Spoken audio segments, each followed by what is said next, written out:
On August 3, 1943, an operation began behind enemy lines that shook the German command. In one night, partisans blew up 42,000 rails. In 3 months, they destroyed more than 215,000. The Wehrmacht's transport system collapsed, leaving the army without supplies at a crucial moment in the war. This is the story of how an invisible army in the forests paralyzed the enemy's machine, which considered itself invincible. The Rail War was an operation that changed the course of history. If you are interested in the history of the Great Patriotic War and little-known operations that influenced its outcome, subscribe to the channel and like this video. And in the comments, let's discuss. Was the tactic of mass rail sabotage more effective than destroying trains? Or was Colonel Starinov right in his objections? Share your opinion. The summer of 1943 was a turning point in the Great Patriotic War. After catastrophic defeats near Moscow and Stalingrad, the German command concentrated enormous forces in the Kursk area, hoping to turn the tide of the war with one decisive blow. The Germans assembled about 900,000 soldiers and officers, thousands of tanks, aircraft, and artillery pieces on the Kursk Bulge. The Soviet leadership was well aware of the scale of the threat and prepared not only frontline defenses, but also a strike against the most vulnerable part of the enemy machine, its supply lines. The German army depended on railways like no other in the world. Every day, thousands of tons of ammunition, fuel, food, and reinforcements had to be delivered to the front.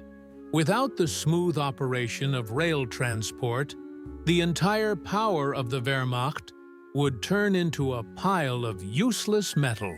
Soviet intelligence knew about this dependence and prepared to strike where the enemy least expected large-scale resistance, in its own rear. Tens of thousands of partisans were active in the occupied territories, and by the summer of 1943, they had accumulated a wealth of experience in sabotage. The idea of turning scattered partisan strikes into a single coordinated operation was born in the Supreme Command headquarters. On July 14, 1943, an order was given to carry out a massive operation to disable the enemy's railway communications. The operation was codenamed Rail War, a name that perfectly reflected its essence. The partisans were not simply to derail individual trains, but to systematically destroy the railroad tracks themselves, making it impossible to travel on them for weeks.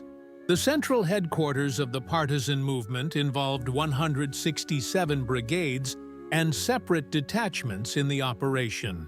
Belarusian, Leningrad, Kalinin, Smolensk, Oryol, and some Ukrainian partisans were to participate in the operation, totaling about 96,000 people. The territory of the upcoming combat operations covered a huge area, about 1,000 kilometers along the front and 750 kilometers in depth. A partisan operation of this scale was unprecedented in the history of the war. Planning was carried out in strict secrecy. Each partisan unit was assigned a specific section of the railway, which had to be put out of action at a precisely specified time. Local partisan movement headquarters identified targets, calculated the amount of explosives needed, and organized reconnaissance of enemy communications. The success of the operation depended on the suddenness and simultaneity of the strikes across the entire vast territory. The Germans were not to learn of the impending attack until the very last moment.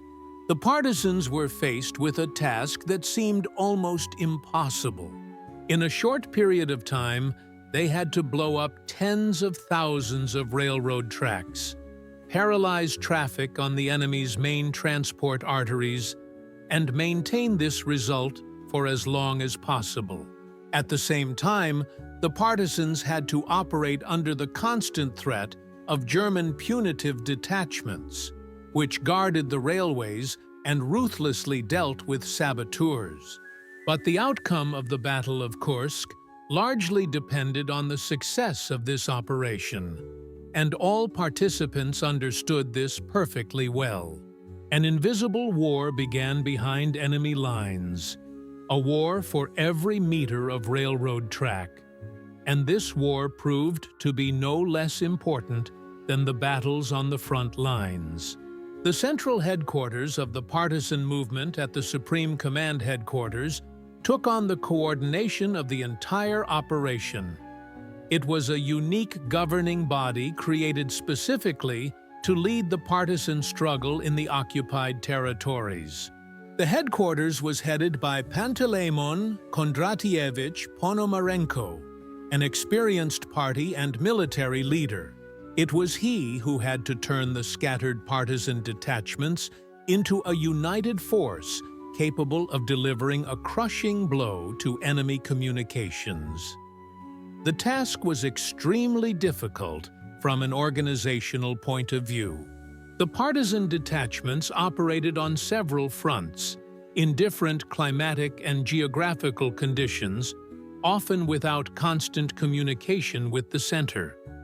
They had to be supplied with explosives, mines, weapons, and ammunition. It was necessary to train tens of thousands of people in methods of blowing up railroad tracks. And most importantly, it was necessary to achieve absolute synchronization of actions across a huge territory. In June 1943 alone, 150 tons of special-purpose TNT blocks were delivered to partisan bases. Along with them, 156,000 meters of fuse cord, 28,000 meters of hemp wick, and 595,000 detonator caps were delivered. These figures give an idea of the scale of the preparations. Every kilogram of explosives and every meter of Bickford cord was delivered across the front line by aircraft, under constant threat of interception by enemy fighters. Aviation played a key role in supplying the partisans. Transport planes flew at night to partisan airfields located in the forests of the occupied territories. These airfields were simply cleared glades, marked by bonfires. Pilots landed practically blind, risking their lives with every flight. In addition to explosives, the planes delivered demolition instructors, radio stations, medicines, and mail. Return flights carried wounded partisans and valuable intelligence materials. Special attention was paid to training the partisans. Experienced military engineers and saboteurs arrived at the bases and conducted intensive courses in mine blasting.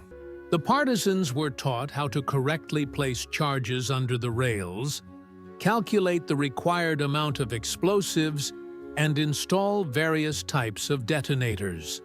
They were taught methods of camouflaging mines, ways of countering German countermeasures, and safety rules when working with explosives. Before the war, many of the partisans had been peasants, workers, or servants. Now they were to become professional saboteurs. In parallel with the training, thorough reconnaissance of the railway communications was carried out. For weeks, partisan scouts observed the movement of trains, studied the location of German garrisons guarding the railways, and identified the most vulnerable sections of the tracks. Detailed maps were drawn up showing every bridge, every station, and every junction. This information was sent to headquarters, where it was used to plan specific sabotage operations. The success of the entire operation depended on the accuracy of the intelligence, and the partisans understood this perfectly well. But no one except a small circle of operation leaders knew what exactly would happen on the night of August 3rd. Behind the development of the tactics of rail warfare was a man whose name became legendary in the Soviet sabotage school, Colonel Ilya Grigorievich Starinov. By the beginning of the Great Patriotic War, he was 41 years old and had a wealth of experience in sabotage work.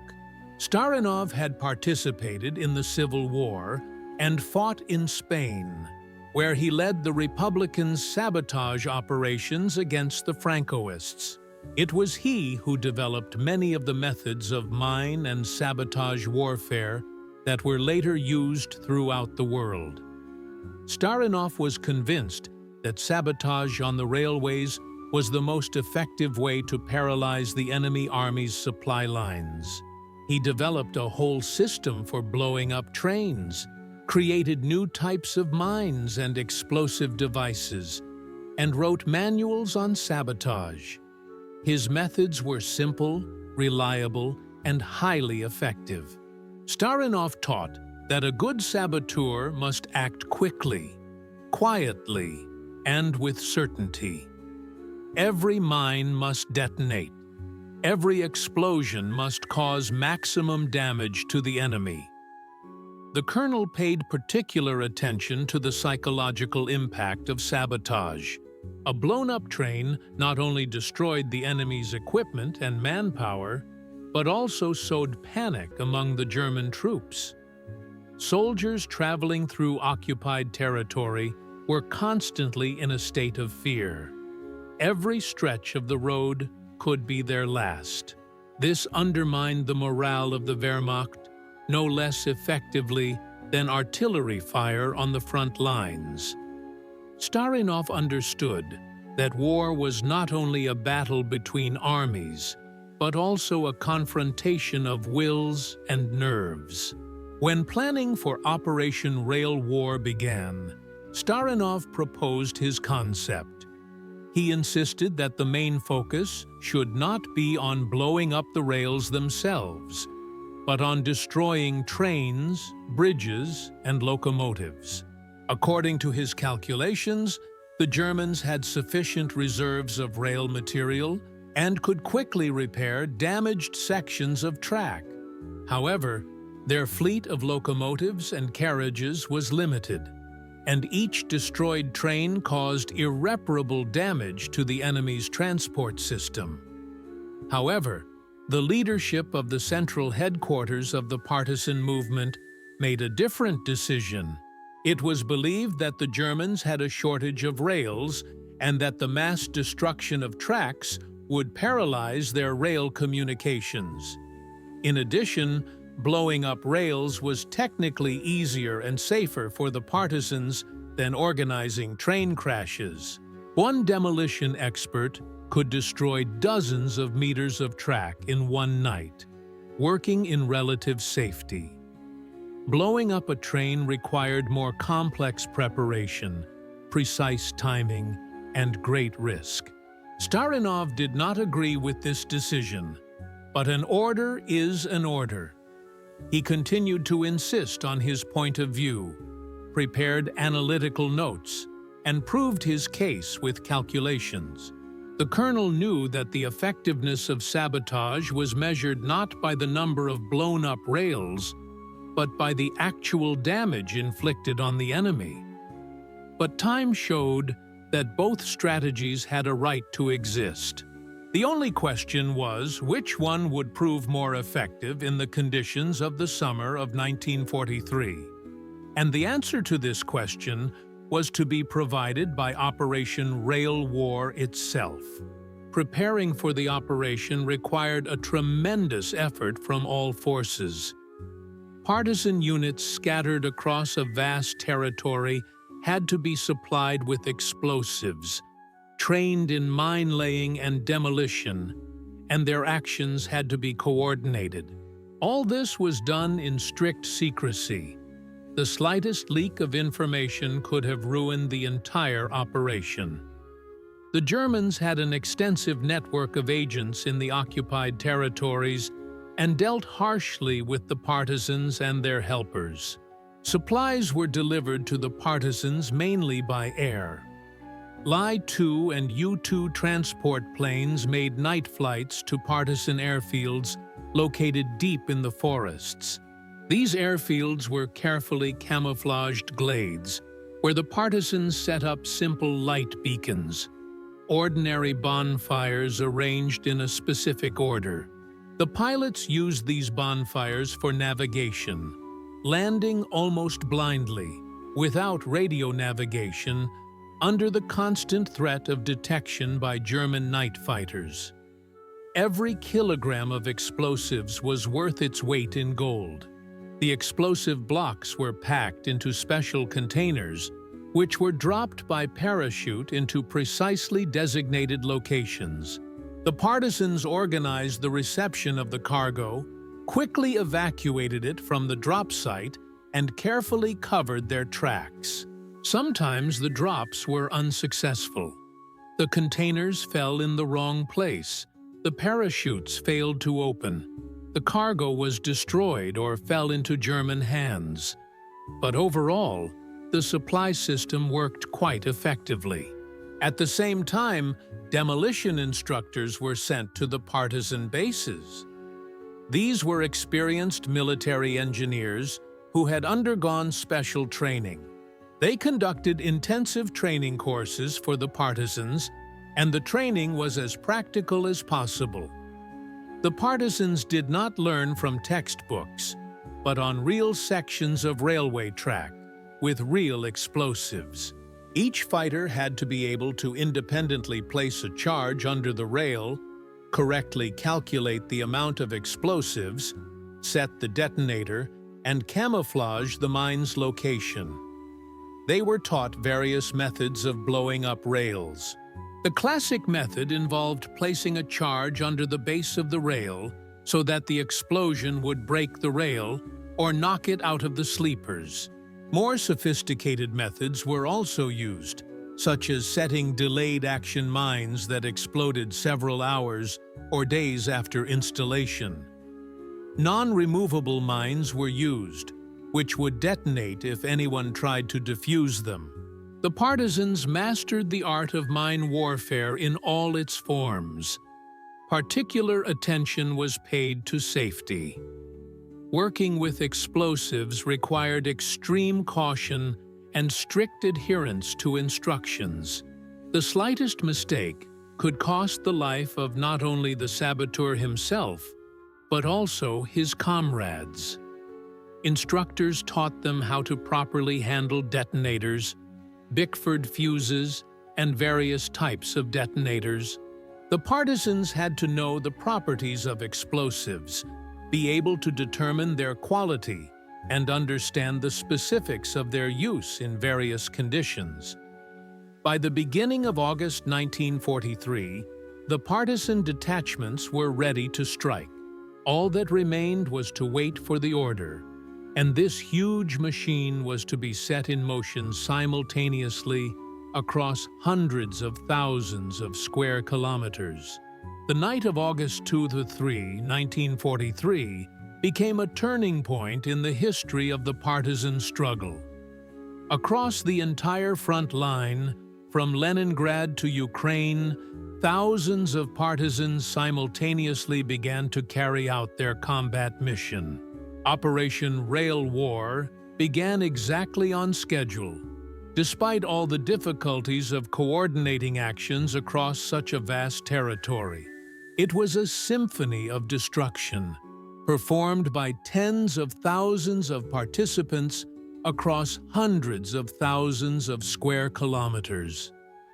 Partisan groups advanced toward the railways under cover of darkness. Each group knew its section, and each fighter understood his task.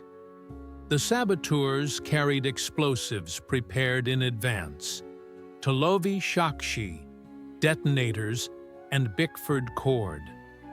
Cover groups with weapons at the ready ensured the safety of the operation. Scouts monitored the movements of German patrols. The entire operation was planned down to the smallest detail, but there was always an element of risk. The Germans could discover the saboteurs at any moment. Blowing up the rails required a certain skill.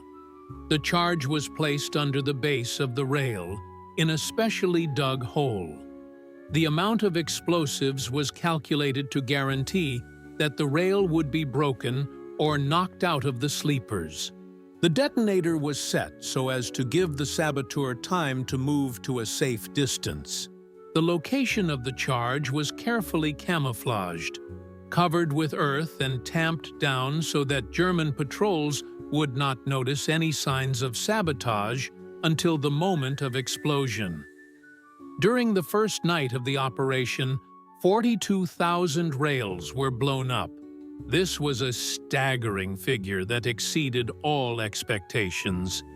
The explosions occurred almost simultaneously on hundreds of sections of the railway.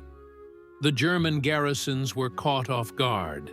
They simply could not physically control such a vast territory. While patrols were arriving at the site of one explosion, new ones were rumbling in other places. The German command was faced with a situation for which it was unprepared. The transport system was collapsing before their very eyes. The psychological effect of the first night of the operation was enormous. German soldiers guarding the railways realized that they were not facing scattered partisan groups, but a well-organized force capable of striking on an unprecedented scale. Panic broke out in the German army headquarters. Additional troops were urgently transferred to guard the communications, patrols were intensified, and security measures were tightened. But all these measures were too late. The first blow had already been struck, and its consequences were immediately felt. Traffic on many sections of the railways was completely paralyzed. Trains carrying troops and equipment were stuck at stations, unable to move on. German sappers worked feverishly to repair the damaged sections of track. But as soon as they repaired one section, the partisans blew up another. An exhausting struggle began, in which the initiative belonged entirely to the partisans. They chose the time and place of the attack, acted suddenly, and quickly disappeared into the forests. The Germans could only react, patching holes in their transport system, realizing that it was impossible to completely stop the sabotage. And this was only the beginning of an operation that was to last another month and a half. The geography of Operation Rail War covered a huge territory of the occupied Soviet Union. The partisans' combat operations unfolded over an area stretching about 1,000 kilometers along the front and 750 kilometers in depth. Partisan units operating in the Belarusian SSR, Leningrad, Kalinin, Smolensk, and Oryol regions, as well as units of Ukrainian partisans, participated in the operation. It was a territory with diverse landscapes, climates, population densities, and degrees of enemy control. Belarus became the epicenter of the partisan struggle. Here, through vast forests and swamps, ran the most important railway lines connecting Germany with the central section of the front. The Belarusian partisan brigades were the most numerous and organized. They controlled vast territories, which were effectively a partisan republic with its own administration, schools, and workshops. The Germans called these territories partisan lands and were afraid to enter them even with large forces. In the northwest, in the Leningrad region, the partisans operated in particularly difficult conditions. Here, the German defenses were denser, and the garrisons were stronger.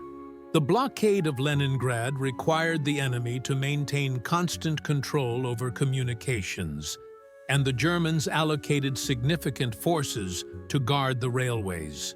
Nevertheless, the Leningrad partisans showed exceptional resilience and inflicted serious damage on the enemy. Every blown-up rail here came at the cost of enormous risk. The Kalinin and Smolensk partisans operated in an area that served as an important transport corridor for the German Army Group Center. The main supply routes for the troops besieging Leningrad and holding the defense on the central section of the front ran through Kalinin and Smolensk. Disrupting traffic in these directions was of strategic importance.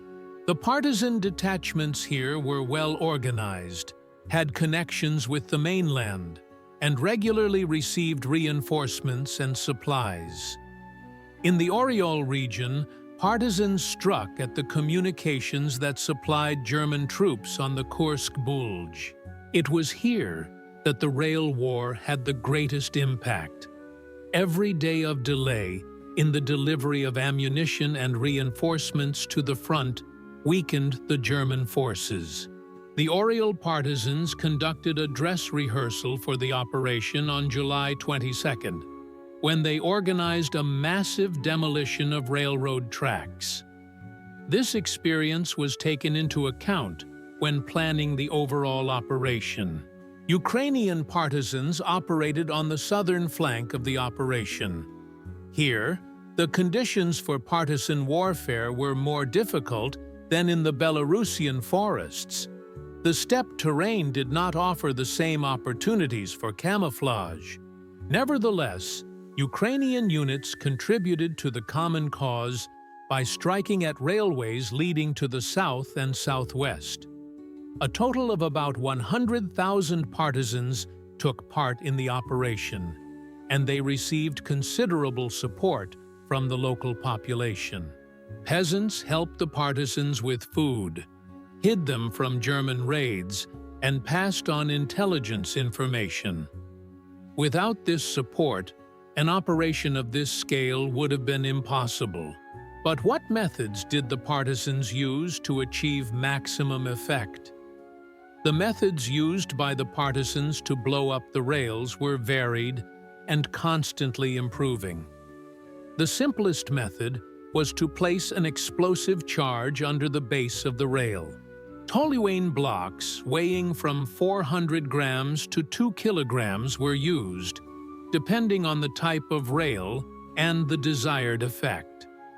The charge was placed in a small hole dug under the rail between the sleepers and covered with earth. The detonator was set so that the bomber had time to move to a safe distance. Delayed action detonators were the most common. They allowed the partisans to plant the charge and leave the danger zone before the explosion. The delay time varied from a few minutes to several hours. This made it possible to set mines during the day, between German patrols, and the explosion would occur later, when the partisans were already safe. The disadvantage of such detonators was that they could be detected and defused by German sappers. To counter German countermeasures, non-removable mines were developed. They had an additional detonator that was triggered when an attempt was made to remove the main charge. German sappers who discovered such a mine were faced with a difficult choice: leave it or risk their lives trying to defuse it. The psychological effect of non-removable mines was enormous. Even if there were only a few of them, the Germans were forced to treat each mine they found with extreme caution, which slowed down the pace of demoning. Pressure-activated mines were also used, which were triggered by the weight of a passing train. Such mines were placed directly under the rail and exploded when the train passed. The advantage of this method was that it guaranteed that the explosion would occur directly under the train, maximizing the damage. The disadvantage was the complexity of installation and the high risk of premature detection.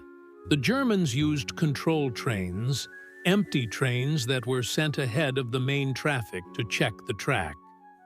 The partisans constantly improved their tactics. They learned to imitate repaired sections of track, remining rails that had already been repaired by the Germans. They used a tactic of serial explosions, detonating several rails at a distance of several dozen meters from each other on one section. This greatly complicated repair work. Combined methods were used. At the same time as the rails were blown up, telegraph lines were destroyed, points were damaged, and access roads to stations were mined. Particular attention was paid to the choice of location for sabotage. The most effective were explosions on the stretches between stations, especially in areas where repair work was difficult, in forests, swampy terrain, on embankments, and in cuttings. Blowing up a rail on a bridge or in a tunnel had a much greater effect than on a normal section of track. The partisans studied the topography of the area, selected the most vulnerable points, and planned their escape routes after completing the task. This careful preparation ensured the high effectiveness of the operations. But how did the Germans respond to the partisan threat? The German command could not remain indifferent to the large-scale partisan threat. After the first night of Operation Rail War, it became clear that it was impossible to counter the partisans using conventional methods. A whole system of countermeasures was required, including increased security, technical means of detecting sabotage, and brutal repression of the local population. An exhausting struggle between the partisans and the German security services began. The first step was a sharp increase in the number of troops guarding the railways. Not only special units were involved in the guarding, but also front-line units withdrawn from the front. This weakened the German defense at the front, but there was no choice. Without functioning communications, the army could not conduct combat operations. Special guard battalions were created, patrols were increased, and additional posts were set up. There was a guard post for every kilometer of railway. The Germans introduced a system of control trains. Before the morning traffic began, empty trains or platforms attached to the front of the locomotive were allowed to pass along the tracks. If a mine was planted on the section, it would detonate on the control train, minimizing damage. Trains were run in batches, several trains one after another with minimal intervals. The logic was simple. If the first train passed safely, it meant that the section had been checked, and the next trains could be allowed to pass. Technical countermeasures were also used. German sappers cleared the ballast from under the rails, making it impossible to hide mines. Gravel was laid along the tracks and sprinkled with a lime solution. Any traces were clearly visible on such a surface. In some places, at the end of the day, guards dragged bundles of sticks across the tracks, leaving a distinctive pattern. Chains were attached to the last car of the evening train, leaving grooves in the ballast. In the morning, these surfaces were inspected. Any disruption in the pattern indicated possible sabotage. Draconian measures were introduced against the local population. For every rail that was blown up, the Germans shot hostages and burned villages suspected of helping the partisans. Mass raids were organized. Entire areas were cordoned off by troops and combed through. The cruelty of the repression was intended to intimidate the population and deprive the partisans of support. However, this tactic often had the opposite effect. The population became even more embittered against the occupiers and helped the partisans more actively. The Germans tried to infiltrate their agents into the partisan detachments. Special units were created from collaborators who knew the area and the methods of partisan warfare. These units carried out counter-partisan operations and set up ambushes on the routes of the supposed retreat of the saboteurs. Active intelligence work was carried out, and attempts were made to split the partisan movement from within. But Soviet counterintelligence worked effectively, exposing enemy agents and misinforming the enemy. Despite all the efforts of the Germans, the partisans retained the initiative and continued to strike at communications. The only question was how long both sides could hold out in this war of attrition.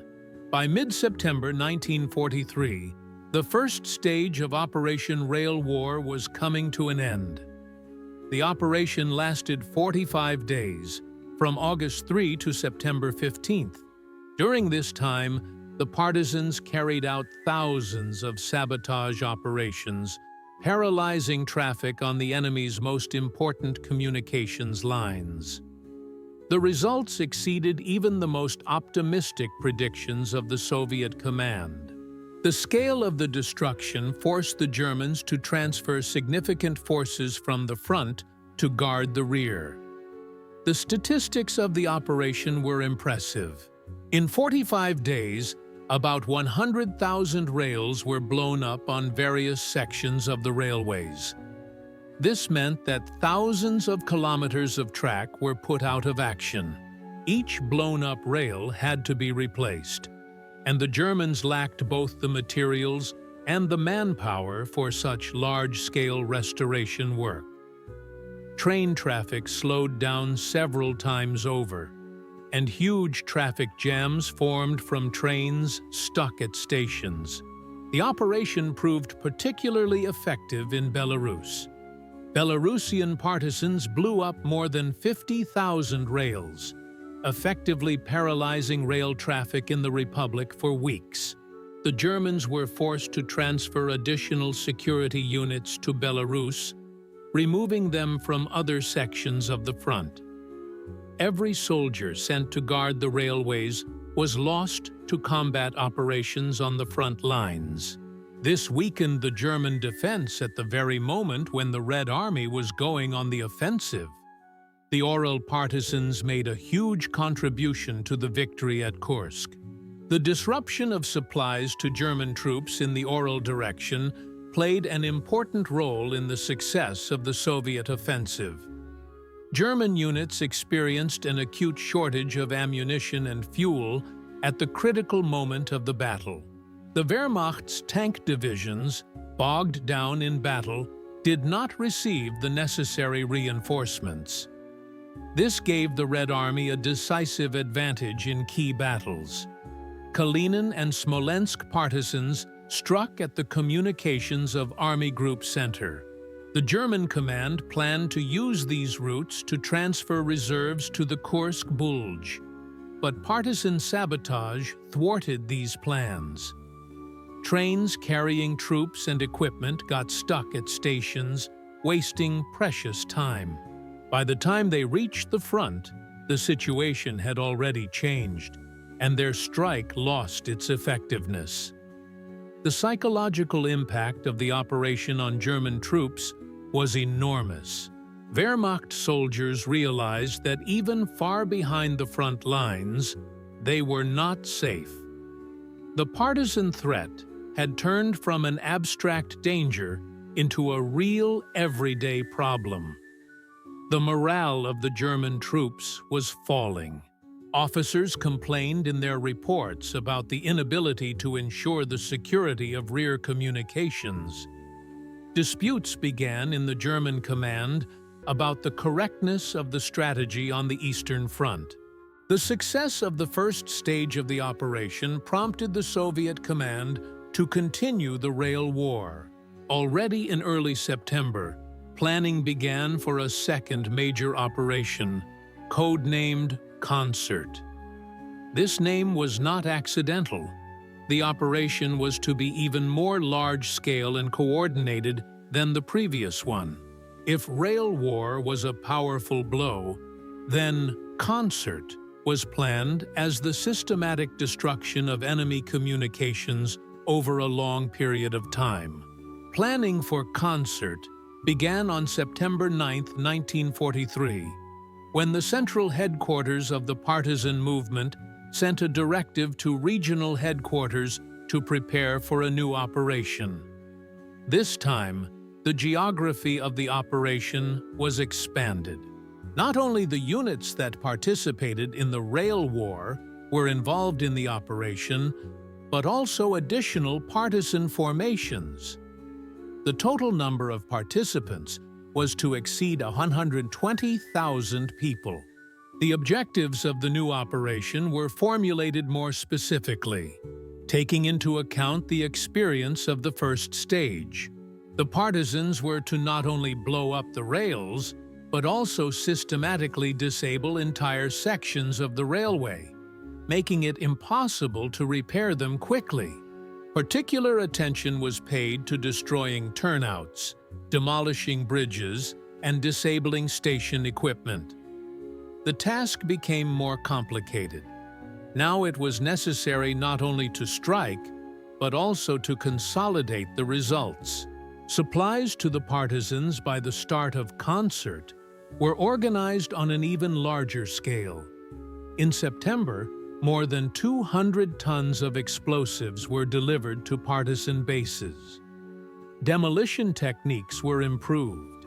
The partisans received new types of mines and explosive devices, more effective detonators, and improved camouflage. Engineers developed special surface charges that allowed the rails to be blown up without digging holes under them, which significantly sped up the saboteurs' work. Coordination of actions was improved. Special dispatch groups were created to maintain radio contact with partisan units. This made it possible to quickly adjust plans depending on the situation, redirect units to the most important targets, and avoid duplication of efforts. Partisan intelligence provided up-to-date information on the movements of German troops, allowing the optimal time for sabotage to be chosen. The Germans, who had suffered huge losses from the first operation, strengthened their protection of the railways. This was taken into account in the planning. Partisan units were instructed to act more cautiously, avoid direct clashes with guards, and pay more attention to secrecy. Tactics changed. Instead of massive strikes in one night, systematic pressure was planned over several weeks.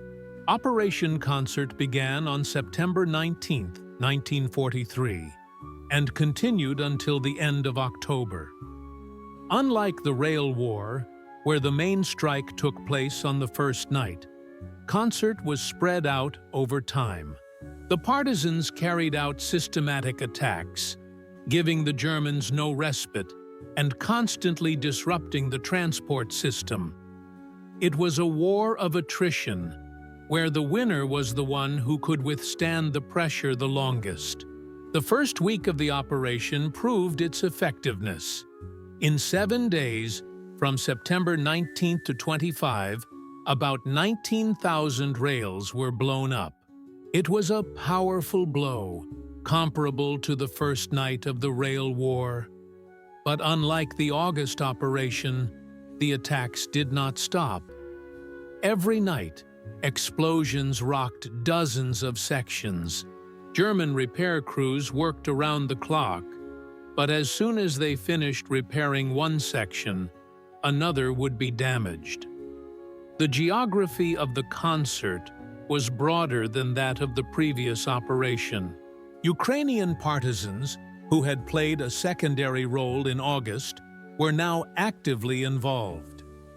Fighting broke out in Crimea, where partisan units attacked the Jankoy-Sevastopol Railway.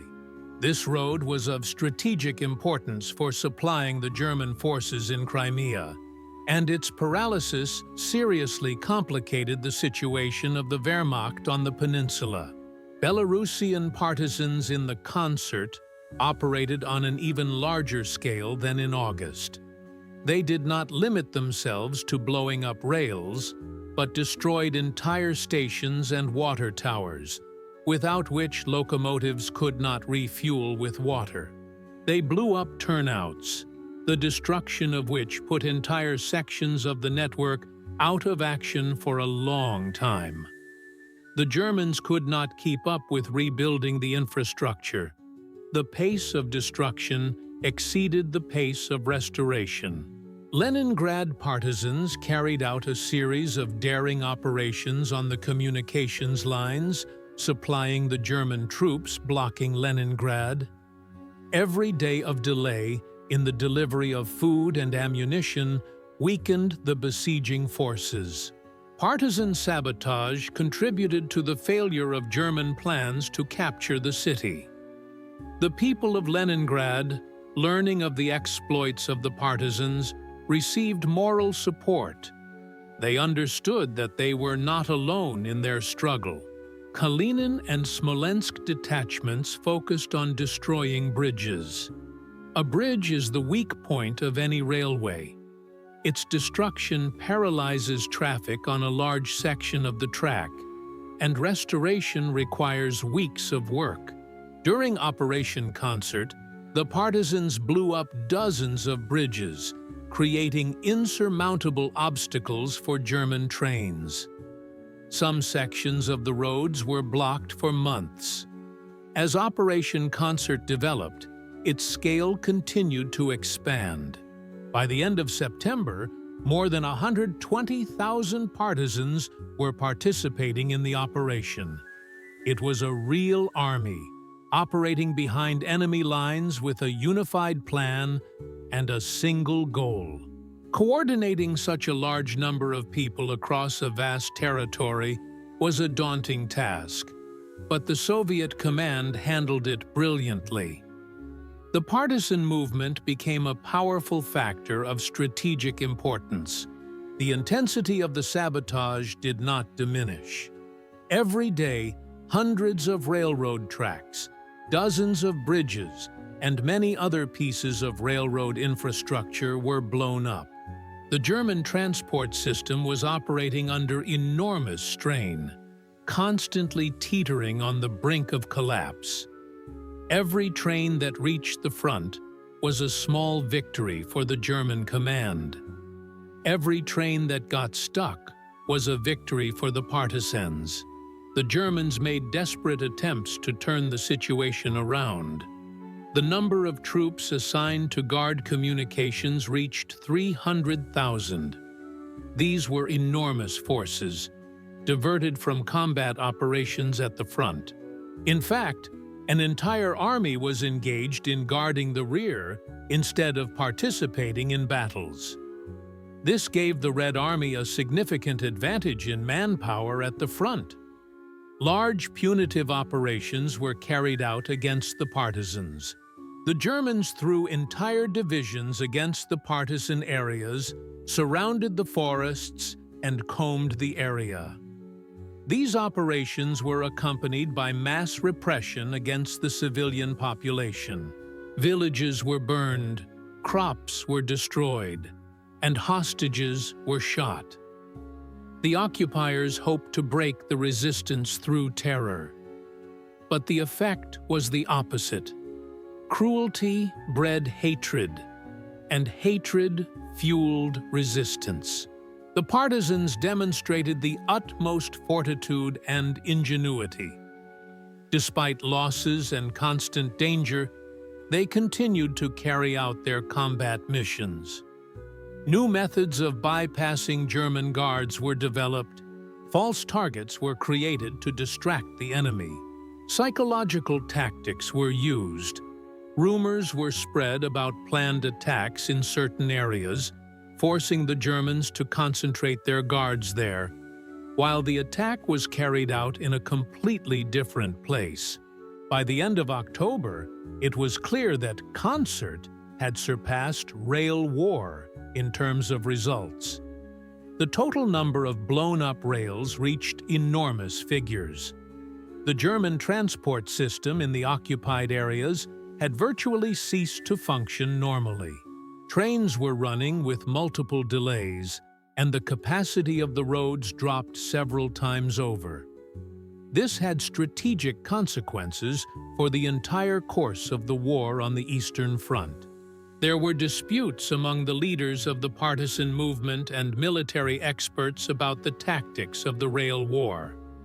The most heated debate was between those who advocated blowing up the rails and those who insisted on destroying the trains. The second group was led by Colonel Starinov, whose arguments deserved serious attention. These debates were not academic. The effectiveness of the entire partisan struggle depended on choosing the right tactics. Starinov argued that blowing up the rails had only a temporary effect. The Germans had sufficient reserves of rail material and could repair damaged sections relatively quickly. According to his data, the average time to repair a single blown-up rail was from several hours to a day. Large German repair crews worked around the clock and had special equipment and experience. Therefore, the effect of blowing up the rails was short-lived. The destruction of rolling stock was a completely different matter. Every locomotive destroyed was an irreplaceable loss for the enemy. The Germans could not quickly produce new locomotives or deliver them from Germany. The rolling stock was also limited. According to Starinov's calculations, the destruction of one train with equipment inflicted damage on the enemy equivalent to the blowing up of several hundred rails. In addition, the crash of a train had a powerful psychological effect. Supporters of the tactic of blowing up rails presented their counter-arguments. Organizing a train wreck required precise timing, knowledge of train schedules, and the placement of mines in strictly defined locations. This was more difficult and dangerous than simply blowing up a rail. A partisan planting a mine under a rail could work between patrols and leave before the explosion. When blowing up a train, the risk of detection and death was much higher. In addition, it was pointed out that the mass nature of the operation made the tactic of blowing up rails more effective. The simultaneous blowing up of tens of thousands of rails over a huge area had the effect of paralyzing the entire transport system. The Germans could not repair all the damaged sections at once. They lacked both the manpower and the resources. Even if each rail was repaired within a day, the total amount of damage made normal operation of the roads impossible. Practice showed that both tactics had a right to exist. The most effective approach was a combination of the two. Massive rail explosions were complemented by targeted strikes on trains on key routes. Not only were the tracks destroyed, but also bridges, stations, and locomotive depots. The partisans learned to choose tactics depending on the specific situation, the capabilities of the unit, and the importance of the target. The overall results of the rail war and concert operations were impressive in their scale. During 3 months of active combat operations, from August to October 1943, the partisans blew up more than 215,000 rails. This figure meant that thousands of kilometers of railroad tracks were put out of commission. The enemy's transportation system in the occupied territories suffered enormous damage, from which it was unable to fully recover until the end of the war. In addition to the rails, hundreds of bridges, dozens of stations, and many locomotives and cars were destroyed. Turnouts, water towers, and repair depots were destroyed. The total economic damage inflicted on the enemy was estimated at millions of Reichsmarks. But the main significance of the operations was not economic, but military strategic. The partisans thwarted the German command's plans for the rapid transfer of reserves and supplies to the front. The operations required the Germans to divert enormous forces to guard the rear. According to various estimates, the Germans were forced to use between 200,000 and 300,000 men to fight the partisans and guard communications. These were troops that could have participated in combat operations at the front, but instead were tied up by the partisan threat. In fact, the partisans drew the forces of several Wehrmacht divisions to themselves. The capacity of the railways in the occupied territories decreased several times over. Before the start of operations on the main lines, up to 30 to 40 pairs of trains ran per day. But after the start of the rail war, this number fell to 10 to 15 pairs. Some sections were completely blocked for weeks. This led to disruptions in the supply of ammunition, fuel, food, and reinforcements to German troops. The moral damage was no less significant. German soldiers and officers realized that even the deep rear was not safe. The partisan threat became a constant factor influencing the planning of any operations. The need to constantly guard communications, fear sabotage, and expect attacks from the forest undermined the morale of the Wehrmacht. The myth of the invincibility of the German army finally collapsed, not only at the front, but also in the rear. The impact of Operations Rail War and Concert on the course of the Great Patriotic War cannot be overestimated. These operations became a classic example of effective cooperation between the front and the partisans, clearly demonstrating how strikes in the enemy's rear can influence the outcome of major battles. The partisan movement proved that it was a full-fledged component of the armed forces, capable of solving strategic tasks. The operations coincided with the turning points of the war. The Rail War supported the Red Army's offensive on the Kursk Bulge and the subsequent liberation of Orel, Belgorod, and Kharkov. Concert ensured the success of the offensive in Smolensk, Gomel, and other directions. Disrupting the supply of German troops at critical moments of the battles gave the Soviet troops a significant advantage. The partisans effectively immobilized the enemy's reserves, preventing the Germans from effectively maneuvering their forces. The experience gained during these operations was used in planning further partisan actions. Methods of coordinating large numbers of partisans across vast territories, sabotage techniques, and methods of interaction with regular troops all became the basis for subsequent operations. The partisan movement became a well-oiled machine capable of delivering precise strikes against the enemy's most vulnerable points. The psychological impact of the operations spread far beyond the immediate combat zones. Publications about the partisan threat in the East began to appear in Germany. German propaganda tried to downplay the scale of the partisan movement, but the facts spoke for themselves. Wehrmacht soldiers sent to the Eastern Front knew that they would have to fight not only the regular army, but also an invisible enemy in the rear. For the Soviet people, the successes of the partisans became a source of pride and inspiration. Under occupation, millions of people saw that resistance was possible and effective. The partisan movement gave hope for liberation and showed that the enemy was not all-powerful. This strengthened the morale of both the occupied population and the soldiers at the front. The unity of the front and the rear became a real force.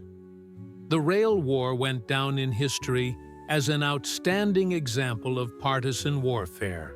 The scale of the operations, their precise organization, and the results achieved made the Soviet partisan movement a model for military experts around the world to study. The experience of these operations has been analyzed and is still used today in the study of guerrilla warfare tactics, sabotage, and the coordination of irregular formations.